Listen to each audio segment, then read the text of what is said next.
we need to stand up and start saying, like, our country is killing people.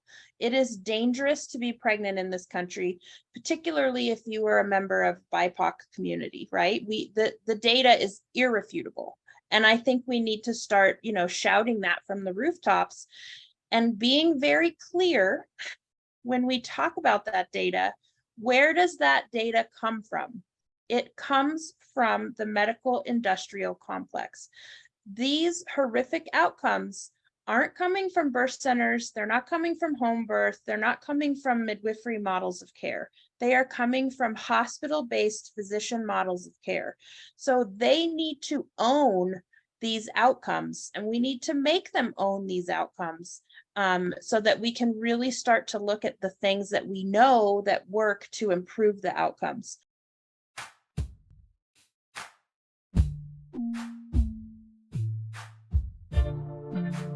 Hi, my name is Augustine Colebrook, and I'm the principal at Midwifery Wisdom Collective. I speak on this podcast about big picture political issues and the future of our profession. Hey y'all, I am Jamara, and I'm a midwife. I'm also a birth justice activist, and this season I am looking forward to sharing stories of Black midwives and the communities they serve. Hello, beloved birth community. I'm Angela Love, nurse midwife since 2004, preceptor, and mother. I have a home birth practice called Midwife Love and a national telehealth practice called Midwife RX. My mission is to keep birth choices available and to educate the next generation of midwives for our daughters and grandchildren. Matriarchy now. I'm Layla Wyatt. I get to share with you the voices of student midwives from across the country and beyond. This season, we focus on those students who just graduated, are about to sit for the NARM, or did yesterday, and we get tips and tricks for you for what happens at the end of the student midwife journey. Okay, well, so nice to talk to you. I've been wanting to do this for so long, and just thank you. First of all, thank you for being here. Oh, well, you're welcome. Yeah. And at Midwifery Wisdom podcast, we have mostly midwife and student listeners, but we also have other birth workers. So like we kind of spread around and talk to lots of different kinds of guests, but I'm really excited to be back here talking with a midwife. So tell me about where you are in the world. What got you into midwifery? And then we'll go into all the amazing things you've done. Okay. Let's see. Where in the world is Aubre Tompkins? I am in Thornton, Colorado, which is essentially just north of Denver. It's one of the little suburbs of Denver. I actually live in Denver, but my birth center is in Thornton. So along the Colorado Front Range urban corridor, it's beautiful. I love Colorado. I am the clinical director of a freestanding birth center called Seasons Community Birth Center. We have kind of an interesting little history. We just opened as this new entity in January of this year. We are a nonprofit birth center. Prior to that, we had been part of a larger physician group that actually had multiple OBGYN physician clinics and practices in the area. And then they decided to open up a birth center, hired me to design it and build it for them. And we opened that iteration in 2019, in April of 2019. Right. Yeah. And that was pretty close to like the Mountain Midwifery closing, I think, right? So Mount Midwifery Center closed in 2019 in, I think it was October, if I remember correctly. I had left Mount Midwifery Center in 2017. Right. So I wasn't there or involved in or know much about the closure other than everybody who know from the outside, right? I wasn't on the in. A space opened up in the community of like, this is so needed, right? So you guys presumably stepped into that space? No, this first iteration? No, we were in works before Mountain Midwifery Center closed. Oh, okay. So Okay. we started building this birth center in 2017 Okay. when I left Mountain Midwifery Center, because we are a complete build from the ground up. So Wow. we had to have an architect and a construction company and build Right. the building and then go through licensure and accreditation. So we had no idea that Mountain Midwifery Center was going to close. I know. I don't think very And it many was people very did. It was sad. a shock, right? Yeah. Yeah. Mhm. Yep. It was a Mhm. shocker for everybody, and not what I would have wanted in any way. Yeah. Yeah. Hmm. So, what happened to make you then open your own nonprofit? Tell us about that shift. So in 2000, so we opened in 2000, in the spring of 2019, and then in 2021, the private practice physician group sold themselves to a private equity firm. And the private equity firm, they made a good show, and they said, we're not like all the other private equity firms, and we don't want to just strip all the assets and close everything. And we really like the birth center. We think it's great and like the future of healthcare. And so we're going to really invest in it. And they lied. Yeah. And they stripped the physician practices and closed us in October. They came to us the very end of September of last year and said, we're closing you effective October 31st. And because you are not profitable enough for our business model. We had, in that month of October, we had, I think, just over 20 families due, and many of them were due at the end of the month. And as you know, and as most midwives know, who are practicing, out of hospital community-based care, people don't have babies right at their due date, and can actually go past their due date. And so we were looking at a significant number of families in the third trimester already in limbo. Would be in limbo. Yeah. So, and it's so devastating. I mean, this is why profit doesn't belong placed on people's bodies, right? It's so devastating to imagine that kind of like order from on high after you had these plans with a midwife that you knew. I can't even imagine what it felt like for you. Oh, it was devastating. I mean, the meeting was devastating because, first of all, to be told that you're not profitable enough is disgusting, right? Right. So that was maddening. The meeting was very frustrating. It was one of the original physicians who wanted to found the birth center, start the birth center with me. And then a representative from the private equity group. And it was just very disheartening. It was very matter of fact. It was very kind of cold. My staff across the board, their first reaction was, what about our families? Mm-hmm. In the midst of, we were all just fired as well. Like everybody at this meeting lost our jobs. Oh my God. And their response was, what about the families? And I think that just goes to show, who we're working with. Yeah. And who is here. So besides the October people, we had 52 families due between November and December. Oh my God. So I demanded / requested / asked for a meeting with the CEO of the private equity group. And I essentially shamed him and said, you can't just close on October 31st. That doesn't make any sense. That's not how this works. These people will be left out, in the cold, and we can't do that. And he, after, 45 minutes of me kind of hammering on him, agreed that we could finish the October due dates. Even if they went into November, through their 2-week postpartum period. So then we technically had our last babies in November. with the new model. And then what happened next is nothing short of miraculous, really, in my mind. The community really rallied and said, no, we don't want you to close. We are one of the few birth centers in Colorado who was working with Medicaid. We have a very inclusive model, and we're really seen as a safe space for a lot of marginalized members of our community and our state. And so the members of the community said no and really stood up. And we were approached by the amazing organization Elephant Circle, which is a Colorado based, yes, amazing.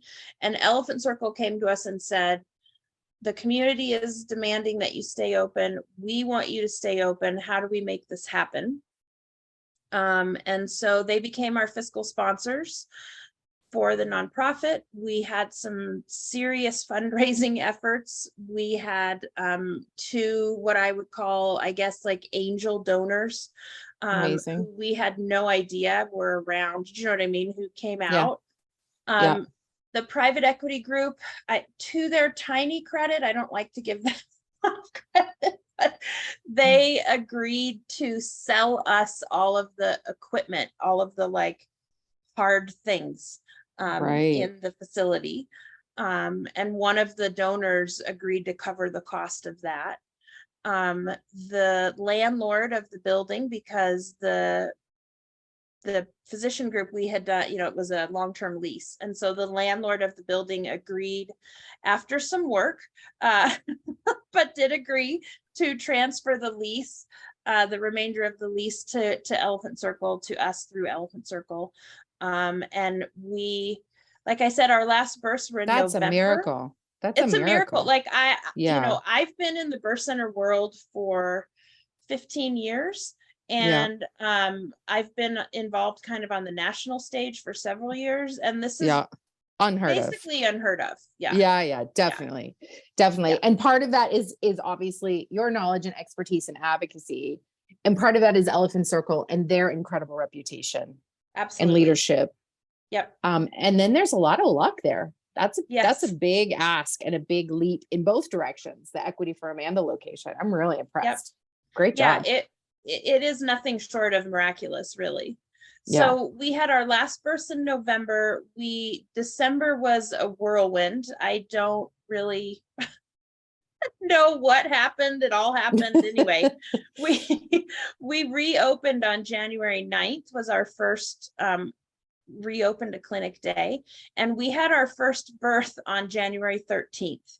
Amazing. Which was a family who had been coming to us before, obviously, and had temporarily had some visits, in November and December with another practice, and then came to us. She was very special to us because she was a second-time family for us. She has Medicaid, and the other birth center that would take Medicaid wouldn't accept her because of her BMI. So she had no birth center option. And in the state of Colorado, CPMs cannot, this is a whole other side story, but CPMs cannot currently bill through Medicaid. So her only other choice was a big hospital-based churn and burn practice. And she was terrified of that. So she was kind of in all of our hearts and heads as we were scrambling in December. Sometimes that's such a powerful motivator, is to have that person you're opening for. Yes, I know that feeling. Yes. That's beautiful. She and her family were incredibly motivating for us. So, and we did it, we opened on the 9th. She had her baby on the 13th. Her due date was in the 20s, I think the 23rd. But it was pretty phenomenal how that worked out. That's amazing. That's amazing. And that alone would be incredible and impressive. 15 years of practice and mostly out of hospital and opening birth centers and negotiating lease changes. But Aubre, you also work on the national stage. So tell us what you do there. Yeah, I am currently the president of the American Association of Birth Centers. which, has been around for Massive. decades, and Yep. and is an amazing resource and supporter for birth centers and the midwifery model of care. And I'm really honored to be the president. It's been a wild ride. I'm coming into my 4th year. The term is 4 years. And we switch in October. The elections and everything is in October. And so in October, I'll enter my 4th year, and the next president will be elected in October. And then that person and I will have a year of kind of like co-leadership where I'm mentoring them. Beautiful. That's a really smart Yeah. system. It is. It's a really smart system. Yeah. That's beautiful.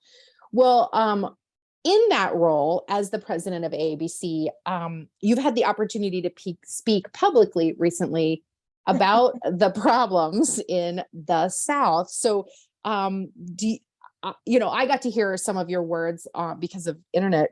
Will you explain kind of the overview of what's happening there and what you spoke on? Yeah, so the state of Alabama, and I'm not an expert, obviously, in the intricate details of the long history of Alabama and midwifery, but a little snapshot of right now is that there were regulations written for birth centers in the state of Alabama in 1987. And I don't know that there ever were any birth centers. There may have been. That's part of the history I'm not familiar with. But in 2010, Alabama, there were no birth centers, and Alabama passed a law that they call the Red Tape Reduction Act, which meant that they were kind of like, from their perspective, what they say is they were going through regulations and old laws and like cleaning things up and getting rid of things that weren't needed anymore and all of that. And so they took down the birth center regulations and, made them not up anymore, not legal anymore, or whatever. And that was in 2010. And since then, there are 3 amazing powerhouses of Black women who are working towards opening birth centers in Alabama. One is Dr. Yashika Robinson, and her organization is called the Alabama Birth Center. She's a Black female OBGYN. There is Dr. Heather Skanes in Birmingham, and her birth center is Oasis Family Birth Center, and she's also a Black OBGYN. And then there is Stephanie Mitchell. Who's also Dr. Stephanie Mitchell, I think, Dr. too. Stephanie Mitchell, yes. And she's a double certified CPM and CNM. And she has her DNP, so she's a doctor midwife. And that's her handle on Instagram too. She is working to open up a birth sanctuary, Gainesville, which is in one of the rural maternity care deserts in the state. So the 3 of them are working to open birth centers. And so there was a request made to reinstate the birth center regulations or open up the process for birth center regulations so that they could get open. And so last August, the health department essentially just reposted those regs from 1987 and said, here they are, here's the regs. And they opened up for public comment and, written submission of comments and that process that happens when health departments, what it's called, promulgate new regulations. They have to post them publicly, then there's a period of open comment and, there's a process. Clearly, since they were written in 1987, they weren't super great. A lot has changed since 1987. So, there was a lot of things wrong with them. They were written before CPMs were legalized in the state of Alabama. So there was a lot of stuff. There was a lot of comments and things that needed to be changed. And I went last year as well to Alabama to represent AABC and to tell them, these regulations are really old. They're from 1987, all this stuff. And AABC submitted a 40-something page rebuttal line by line of what in the regulations wasn't appropriate. And and then all of that closed at the end of August, I believe, last year. And the health department said, okay, we're going to take all of this information and all of this the oral testimony, the written submissions, and we're going to take it all and we're going to make new regs and we'll let you know, stay tuned. And then, a year went by of basically radio silence. People on the ground in Alabama would attend the public meetings that the health department had in hopes that maybe they were going to say something about the regulations. And they never did. And then on June 20th, they promulgated the regulations, which means made them public, and released them with a letter. And the letter said that they had, created a committee of stakeholders and had consulted with multiple organizations. AABC was the first one they listed, and that they were, here's the new regs. And they are awful. They are even worse than the ones that were written in 1987. How is that possible? I don't know. I don't know. My God. It's so weird. Part of the problem is, from what we can tell, there were no maternity care providers of any type involved in my God. committee. It's laughable. It is laughable. What It are really they is. doing? What are they doing? Yeah, it's unbelievable. The list of people who they use in their committees to rewrite regulations, there's physicians, but there's no OB/GYN. There's like a orthopedist and a neurologist. Well, that's helpful. Yeah, the really helpful ones I thought were the veterinarian. And especially the other really powerful voice, I'm sure, was the funeral home director. Oh my Lord. Yeah. You can't make this shit up. No, you cannot. That's like this. If it wasn't real and it was like a movie, it wouldn't be believable. It's just some awful. Crazy shit, right? Yeah. I mean, what are they doing? I don't know. Nobody knows. It's very bizarre. The regulations the part that caught my attention was that they never actually did what they said they did in their letter, right? No, I mean, no. So the evidence that they're presenting is not real. Correct. They never contacted AABC. The second organization they have on their list is the CABC, which is the organization that accredits. Yeah. It's actually, it's a that very seems separate like fraudulent. organization. That seems like fraud. Yeah. So they said that they consulted them. So we as AABC reached out to CABC because they are two separate organizations. Yeah. And we reached out to them and said, hey, did they contact you? And CABC was like, no, nobody contacted us. This feels like the foundation of a lawsuit. Yeah. I mean, this is the thing that's really frustrating. I was talking to a really good friend of mine here in Colorado, and she's like, well, there has to be something you can do. And I said, I think health departments are very interesting because there's really no oversight of them. There's no place you can go to demand accountability. Their processes are extremely opaque. They don't have to tell you what they're doing or why. Or give any reasonable time frame. No, lots of times when states open up, they leave like 24-hour comments that like start and stop at midnight or something, you know, like. Yeah. And their version of publicly posting them is often on some obscure website that nobody knows about. Behind links. You have to be like checking it to be able to notice it. And there's no oversight. There's no place you can go to say, hey, who's watching these people? Yeah, this isn't working. Which is interesting because their stated purpose is to be watching out for other professions. Yeah. It's a really interesting irony. We went through something similar in Colorado. So tell us about that. Yeah. That was gonna be my next question. Mountain Midwifery Center opened in 2006. And previous to that, there had been a birth center in Colorado in the mid 90s that I think was maybe open for 1 or 2 years. It was very short-lived. And so that was technically officially the first birth center in Colorado. But from that closure in the mid 90s to 2006, there was nothing. And so we had a very similar thing at Mountain Midwifery Center where there were these regs. Ours had been written in 1983 and hadn't been updated. And ours were not nearly as bad as the Alabama ones.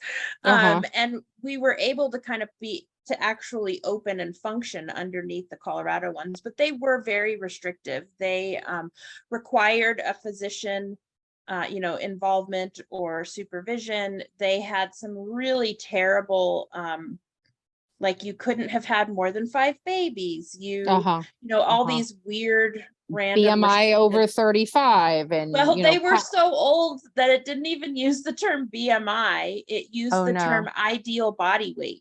Oh no. Yeah. So it just bad stuff. So I took over to be the clinical director of Mountain Midwifery Center in 2012. And then I started reaching out to the health department to say, this is ridiculous. These regs are horrible. We need to reopen them. And I was essentially, patted on the top of my head and said, oh dear, you don't matter. You're not big enough. You're not serving enough people. We can't justify the time and expense for just little old you. And then, it was pretty gross. And then thankfully, a couple of other birth centers opened in the state, and I contacted them. And we formed a coalition, the Colorado Birth Center Coalition. We pooled some money and we hired Elephant Circle and Indra as an attorney to file a lawsuit to force the health department to open the regulations. And at first the health department was like, no, still no. And then we actually started in motion the filing of the lawsuit. And then they said, oh, no. Hold on. we'll open the regulations. So that was in the end of 2015. And then 2016 was a very laborious process of monthly and sometimes more than monthly stakeholder meetings where that is so labor intensive. Yes. Yeah, oh my gosh. We rewrote them line by line. We had met representatives, but the thing that was different in Colorado is we actually had community stakeholders, right? So the health department was at the table. Yes, the hospital association was at the table. The HCPF and Medicaid, the DORA, the nursing, the regulatory body, the state fire marshal and safety people were there. Elephant Circle was there. Consumer the groups were there. Yeah. The CPM organization was there. ACNM was there. ACOG came occasionally, but it was an actual meeting of real community stakeholders and people who know about birth centers. And so we were able to hammer out. I'm not saying the process was easy, and I'm not saying there weren't some major hiccups in the road, but we were able to eventually hammer out some pretty decent, I feel really proud of our regulations that are new and standing. And so since we're on Colorado really quickly, can I ask you, one of the things that I know that's been up for conversation is adding CPMs to being able to own and operate birth centers. That's changed recently? Yes, absolutely. Yeah, that's exciting. Yeah, that was one of our pushes that we wanted to do in the 2016 rewrite. And for various reasons, it didn't get put in there, which is maddening, but but that happened in the most recently ended legislative session. So now CPMs are a listed approved provider in birth centers in the state of Colorado, which is huge. That's so major. The problem right now is that still CPMs in Colorado cannot bill Medicaid. That is a major problem. It's a major problem. So there are 2 birth centers in the state currently that have CPMs on staff, and they don't, they can't bill Medicaid 100%. So it's a problem. And of course, CPMs are perfect for birth centers, right? I mean, of the Well, it's the majority of the workforce Yes. for community-based birth is CPM. Yeah. So they should definitely be able to bill all insurances. I mean, Yes, to be able to provide the care. I mean, it's just, I mean, let's put our like big picture, 30,000 foot view hats on for a second. And it's just so maddening that like the stakeholders' goals don't match their actions over and over and over. Mm-hmm. How do you handle this? Like, I feel like it's gaslighting, this, you know, double speak reality. It's like, we need to improve safety outcomes. We need to reduce poor outcomes. We need more, you know, we're in healthcare deserts. We're in these physician shortages. We need more providers. And then they won't fund midwives and they won't fund birth centers and they won't take away the restrictive regulations. And like, it's just this total gaslighting experience. How do you deal with that personally and professionally? It depends on the day. Yeah. I guess, you know, we have to keep moving forward and we have to keep standing up. I feel very strongly that it is time for midwives and midwifery advocates to stop being polite, Yes. stop trying to, you know, go along to get along, to start really standing up and saying things. You know, I was relatively, I could have been harsher, I think, in my testimony in Alabama. I stood up and I said, I want to give thanks to the level of expertise and knowledge that's in this room, which apparently was not in the room when these regulations were crafted. Yes. Like, I think we have to start calling it out. For that one. Yeah, absolutely. I learned a phrase a long time ago that's definitely informed a lot of my work. And it's just, you know, basically we've got to stop trying to sneak in the back door and walk in the front door like we own the damn house. Yes. Yes. And that kind of imagery changes how we are in relation to the space and to the other stakeholders and to ourselves, right? Yes.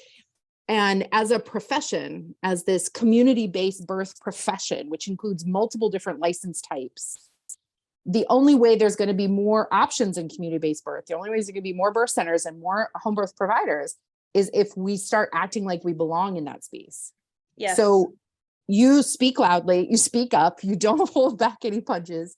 You also are using this position as a leader of a major national organization to further this goal. What do you think people without that much influence can do? What are some of the steps that they can do?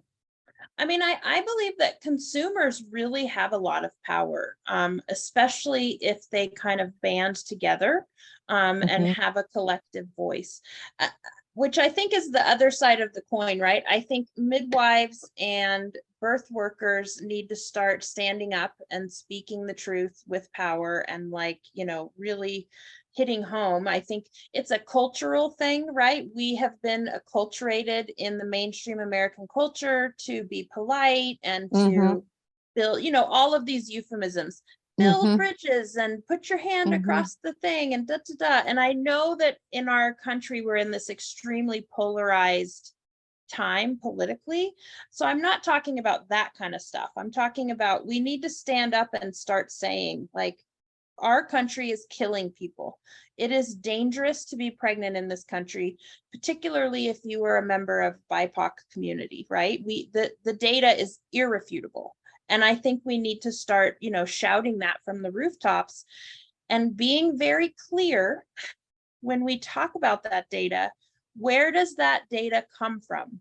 It comes from the medical industrial complex.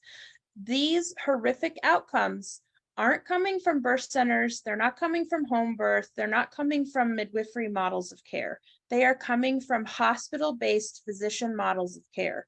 So they need to own these outcomes, and we need to make them own these outcomes so that we can really start to look at the things that we know that work to improve the outcomes. I get so frustrated when people are like, oh, home birth center isn't safe. I'm like, no, what is not safe irrefutably is the current mainstream medical system, right? It's really not. It's really not. It's unethical. Yes. It's unethical. It's a human rights violation. Yes. And so I think we need to say it as the providers and the clinicians, or, you know, whatever kind of term you want to use, but we also need the consumers to stand up as well. I mean, we can do our part, right, from our side, but the consumers are that critical piece that also have to start getting angry and mad. And it's happening. But it needs to kind of continue to grow, right, and build that momentum and really start to demand it, because, you know, again, unfortunately, our current healthcare model is for-profit driven, which never should be. I feel very strongly that healthcare should be nonprofit. Absolutely. I am born and raised in America. I believe in many aspects of the capitalist system, but I don't believe that it serves us in any way, shape, or form related to healthcare or education, but that's another side topic. But you know, regardless of your feelings of capitalism overall, I think it's pretty clear that it's failing the healthcare system. But while we have a capitalist healthcare system, the consumers hold the money. And the consumers hold that power. And if they start revolting and acting up, then, you know, money will listen to what that is. So I think that's a critical component. And as well. also voting with their dollar, because although some are Medicaid, and Medicaid doesn't quite contract with everyone that we would want them to, still 50, 60, 70% of the population is voting with their cash or with where they spend their insurance dollar. And continuing to demand midwifery care in all care locations changes the game. And also how they vote at the ballot box, you know, definitely. Like from city councils up to federal elections. Like, we have to start really paying attention to who we're voting for and why, and who we're giving that power to, and how that works, you know, and consumers being aware of who their state representatives are, right? Because these are the people who have power in how Medicaid is distributed and how, like, you know, exchange insurance companies work and all of this stuff, you know, like these things are really important. You're not wrong. Wow. Well, Aubrey, before we get to the end of our conversation today, I want to circle back to my first question. It was like, how did you get into all of this? Because you are doing this incredible work on the ground and, you know, at the national level. What enthused you to become a midwife, to become a stakeholder and a leader? Tell us your journey. Well, I never intended to or planned to become a leader. The best leaders never do. That was kind of foisted upon me very abruptly and suddenly. But to become a midwife, I mean, I think it's an understandable cliche in that I had my first pregnancy, and my first, you know, encounter with pregnancy. I had been an artist. I had been heavily into kind of herbalism and Reiki and kind of all these, you know, complementary healing modalities. Was seriously flirting with going to Chinese medicine school to learn acupuncture and Chinese herbs, and then, you know, became pregnant. And it was interesting to me. I don't know where it came from. I was the first person in my kind of friend cohort age group to become pregnant. My mother had very traditional 1970s birth experiences in the Midwest. So do you know what I mean? Like, I don't, and what struck me when I became pregnant was I knew two things. They were like in my core self. I don't know where they came from or what they were about, but I knew I had to have a midwife. And even though I didn't really know what a midwife was at the time, I love it. And then I knew I was going to breastfeed. I had never seen anyone breastfeed before, but these two things were like truths in my core. I don't know exactly how to Encoded wisdom. You had Yes. encoded wisdom. Yeah. Thank you. That's a good way Yeah. to describe it. I'm going to take Yeah. that encoded Yeah. wisdom. And then I had to figure out what that meant, right? Then I was like, what Yeah. is a How do I midwife? What find is- this? Where do yeah, I go? how do I Right? find this? What's going on? Right. And I eventually found a hospital-based CNM practice. Mhm. And I had a very typical hospital-based midwifery supported birth in a Mhm. hospital here in Denver. It was not traumatic. It was not uplifting. It was just kind of a thing that happened. Mhm. Mhm. Mhm. I know without a doubt that if I hadn't had the midwives, I would have had a cesarean. I had a Uh-huh. asynclitic posterior, Ooh, the almost 9-pound worst. baby as a primate. I know So that story. yes, I have that. That was me. And I was induced because I had severe pups. Oh, how Like frustrating. severe. It was, Oh, I'm so sorry. yeah, it was Oh. bad. So I was induced. I never got an epidural just because I'm a stubborn nut and I refused to do it. That's great. I tell people now, I don't know if it was the right choice. I mean, Yeah. Mhm. I don't share that story to be like, you don't need to get an epidural. Pitocin labor is very different. And anyone Yes. who says that it's not and that it's the same thing is blowing smoke up your ass. It is not, Yeah. not the same. No, very different. Yep. Very different. But so I left that birth just kind of like feeling that there was more. I wasn't traumatized, but I knew that there was more and it could be and should be different. So, then I started this whole, how do you become a midwife? And then, Mhm. that's a sticky Yeah. wicket. And this was Isn't in it, the though? late 90s when my oldest son was born. So it was a while ago. And knew I didn't want to work in the hospitals. So I was looking at, the other types. The CPM was brand new credential, right? When Right. did the Right. CPM really come about? Like 92, 94. Yeah. I want to say. Yeah, it was really new. There was there was the pathways to being a CPM were much more Well, and it open only was a thing in like 5 states to begin with. right. And then Yes, it was, grew slowly. Yeah, it wasn't in my state when I also was in that process. So yeah. Mhm. It wasn't as clear as it is now. What year Let's was just this say for that. you? This was 97, Yeah. 98. Yeah. Same time for me. Yeah. Yeah, it was all very new. Like it seems like not that long ago, but I like, know. life know was what? so different just that long ago. Yeah. Somebody said the other day, oh, that was last century. And I went, excuse me? They're not wrong. They're not wrong, but I still don't like it.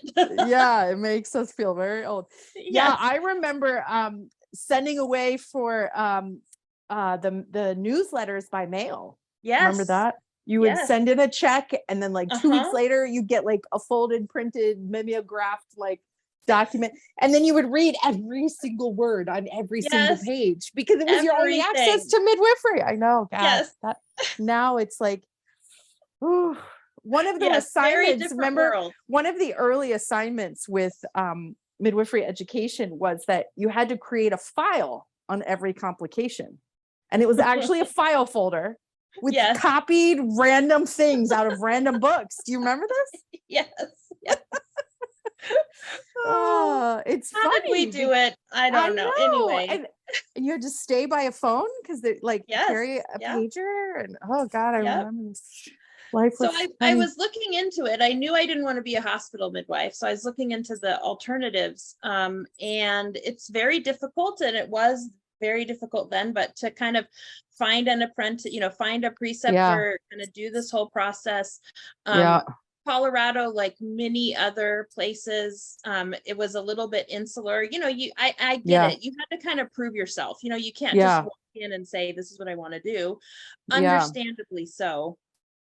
And I was very kind of stubborn and wanted to do things. So while I was in the process of figuring this out and finding an apprenticeship, I thought, well, I'm going to take like general kind of nursing prereq kind of courses at the community college down the street from me, because I thought, well, anatomy and physiology is a good course to take no matter what. And those kinds of things applies make to sense. everything. Yeah. Okay. Yeah. Mm-hmm. Good. So I started the prereq program at the community college for nursing, and then was building relationships and bridges and meeting people in the home birth world, and kind of getting known there. And then I finished the prereqs for nursing school. At that same time, I kind of was offered a possibility of an apprenticeship with a midwife here in Colorado, and I shadowed her for a couple weeks. It became very apparent that we were not a fit, that it wasn't going to be advantageous, that we just weren't a fit. And so then I was like, well, now what am I going to do? Right. It took me 2 years to get to kind of get somebody to offer me an apprenticeship, and it's not going to work. Also, I was a single mom at that time. And I kind of realized, like, I don't know how I'm going to do this. How am I going to be on call and be up all night and have a baby? Yeah. And have a baby and be able to provide for that baby, right? Like, how do I have a job? When I'm on call 24/7? Like, it started to become very difficult. Impossible. To wrap my head around. Really. Yeah, it's the impossible. Word. And it still really is was. absolutely ludicrous. I mean, it's ludicrous. The time and the cost and the sacrifice that it takes to become a community-based birth midwife right now, it keeps so many providers that would be in this out. Yep. So then I applied to nursing school. I didn't think I was going to get in. At the time that I applied, they had 75 openings and something like 800 applicants. Oh my God. So I sent it in and assumed I wouldn't get in, and started to kind of move on and try and find another apprenticeship and do all of that. And then I don't know, divine providence, who knows? I was accepted, and I took that as a sign, like, okay, I guess I'm supposed to go this way. Wow. It's never what I meant to do. I never wanted to be a nurse. I never wanted to be a nurse midwife. I think sometimes the universe takes you in different places, though. Now I'm thankful. Now I love full scope. I love, full scope healthcare. I love annual exams and contraception and menopause support and, all these other things that I can do as a CNM. I now appreciate and really like that. It was a difficult year's transition for me to accept it, because I always felt a little bit like a traitor, because my roots and my heart was always in community birth. Well, it's interesting. And you didn't say this, and so, correct me if I'm putting words in your mouth, but it seems like this is a common complaint or challenge of this really polarized midwifery world, where it seems like there is competition between different types of midwives and even a hierarchy. You feel that too? Yes, 100%. Because I had built a lot of friends and relations with people in the home birth world. And as soon as I kind of started to step into the CNM world, I was treated very differently. And I was actually, I'll never forget, I was at a little, local state kind of conference day kind of thing. And I was talking to another student, and she was like, oh, where are you go? We were having this great conversation. It had been going on for several minutes. It was really lovely. And then it came out that I was going to nursing school, and she literally stopped talking to me mid-sentence, turned her back, and walked away. And I was like, whoa, okay.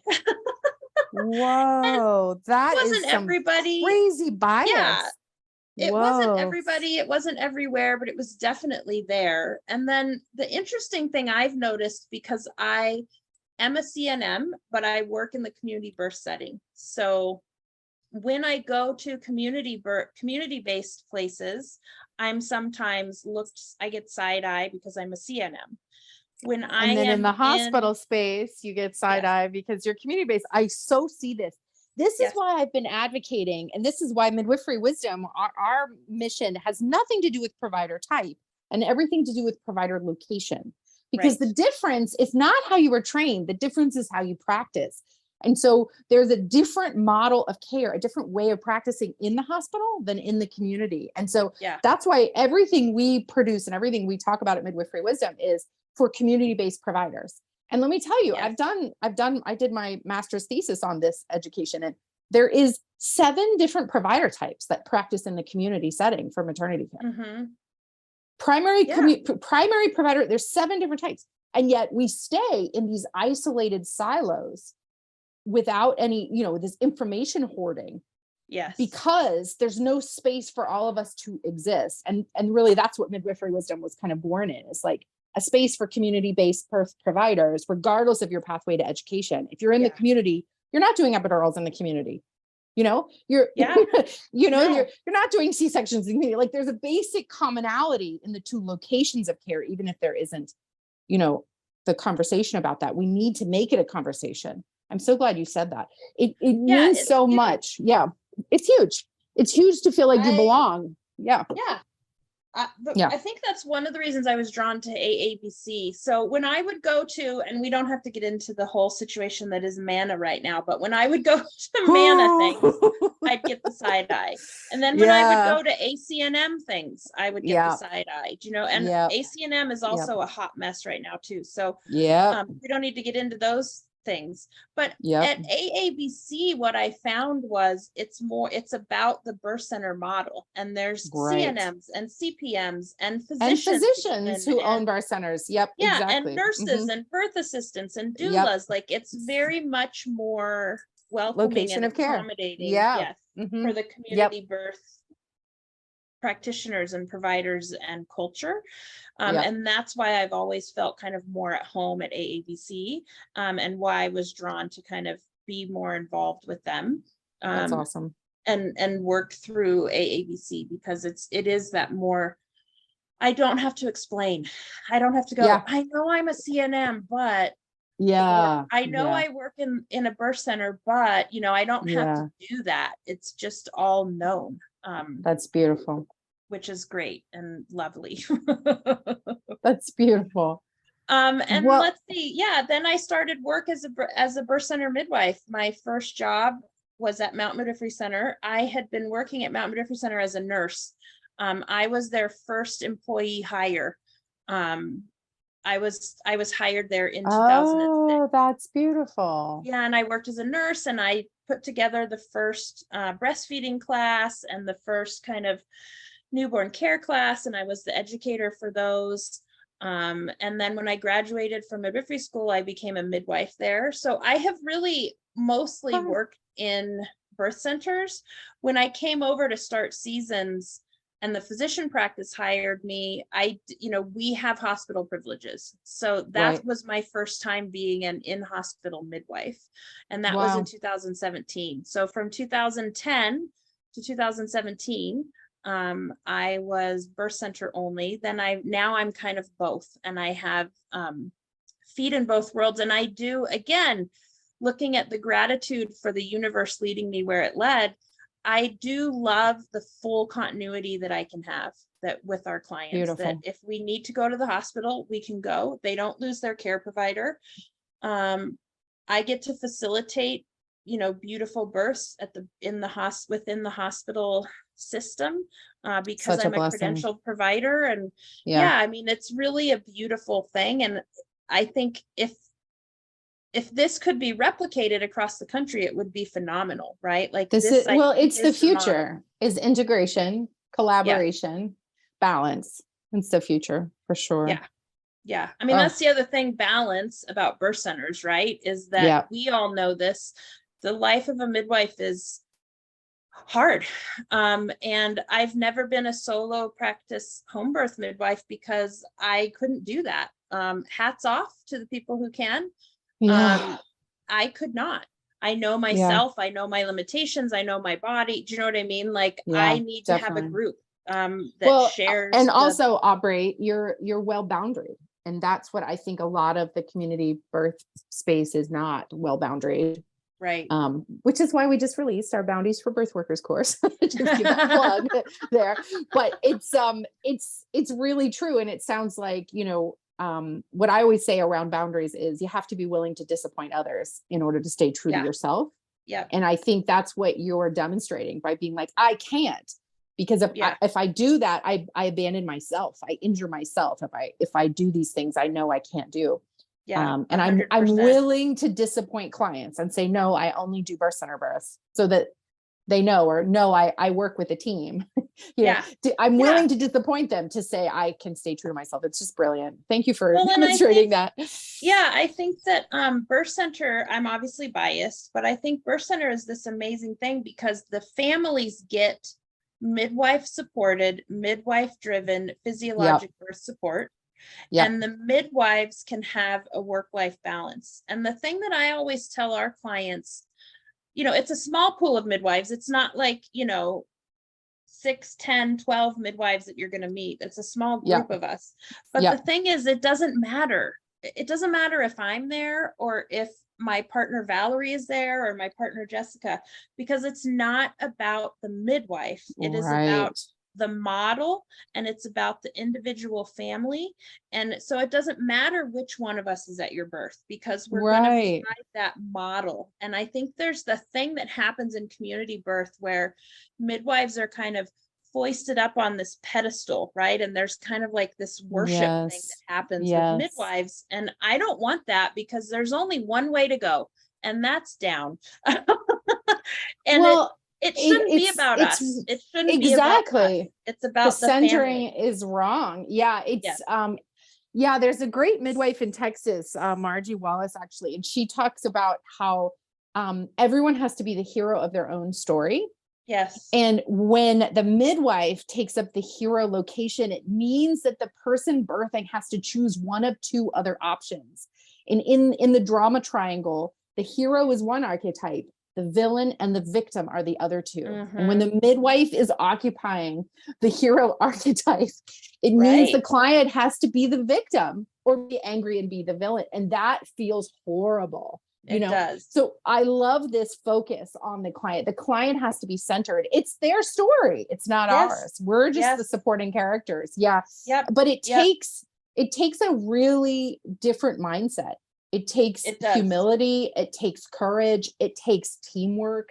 It takes having a life outside of midwifery that you can be a hero in, so that when you come to work, you're just at work. That makes a huge difference. Yeah. And I mean, it's a different shift, right? Of the mindset of it. Such a different shift, but it's so healthy for everyone. For the client and for the midwife. Yeah, for the midwife too, and the family. It's not. Definitely. The other thing that I love about my current model, which kind of harkens back to something we were talking about earlier, that I want to make really clear to say, is that in our current iteration of seasons, we are dedicated to producing more midwives. And one of the things that we're doing is paying our students. Beautiful.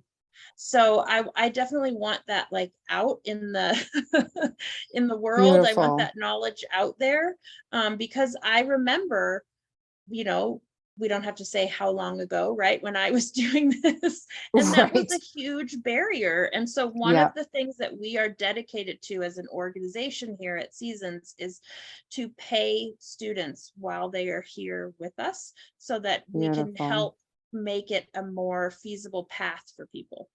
And I think that is something that needs to be really talked about a lot too, because the current midwifery you're getting, when you're not paying students, especially in the CPM route, right? You have a student who's an advanced student, and they're your birth assistant. And that's free labor. They are doing free labor. And unfortunately, there is, story upon story upon story of that being abused horrifically.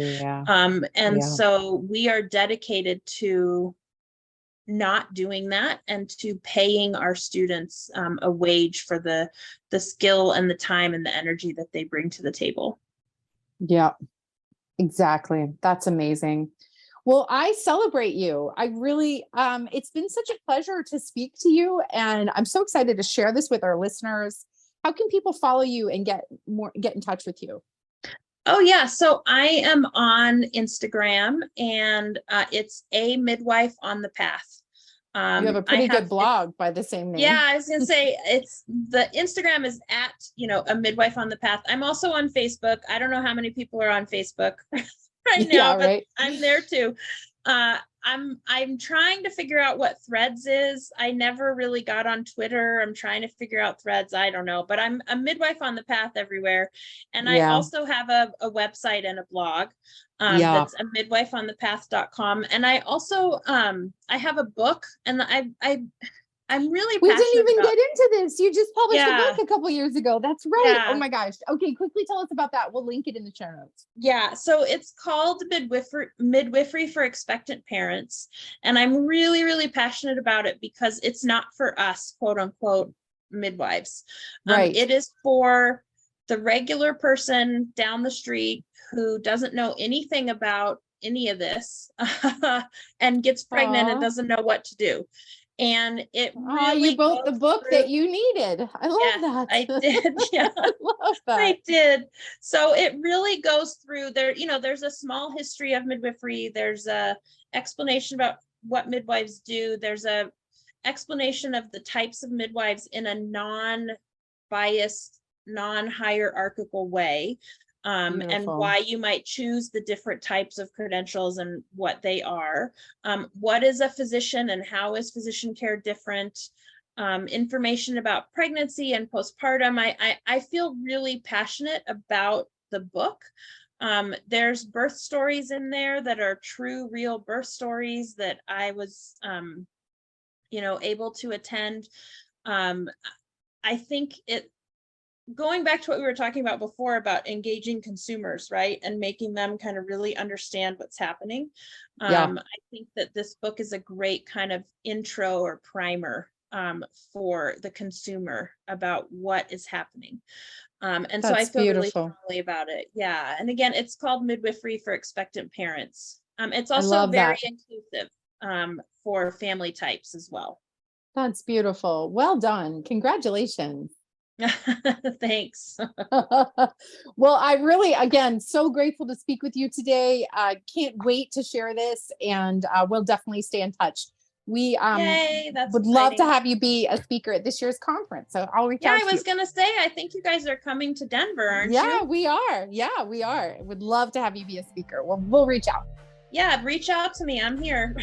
Okay. Thank you so much, Aubrey. Have a great day.